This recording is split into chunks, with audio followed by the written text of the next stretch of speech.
নোটটা খুলে দেখা। এইটা হচ্ছে বুনু গিফট করেছে, ঠিক আছে?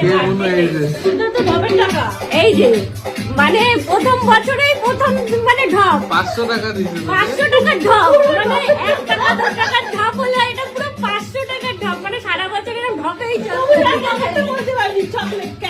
আর এই যে ছোট মা দিয়েছে একটা চকলেট, সে মনে হয় ভাগে বাবু কিনা ঠিক নেই, কিন্তু যাই হোক দিয়েছে, ঠিক আছে? কিন্তু এই বছরের প্রথম এই ঢপটা কি ঠিক হলো? হ্যাঁ,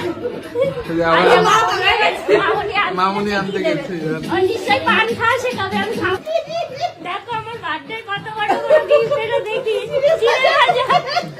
রাত্রিরে এটা খেয়ে শুয়ে পড়বো, আর রাত্রিরে আমি ডিনার করবো না, আমার এটাই হয়ে যাবে। তুমি কিছু দেবে না, এটা ওর সব খাওয়ার জন্য ব্যস্ত, যে কেনা পাপা দিয়ে করবে। Thank you, thank you. না আমি সব করে করে রেখে দাও, একটা বিভিন্ন স্কুলের লোককে নাও। ফুচকা না, 500 টাকা এত ফুচকা আমি খেতে পারবো না, করেও নিয়ে নেবো তাহলে।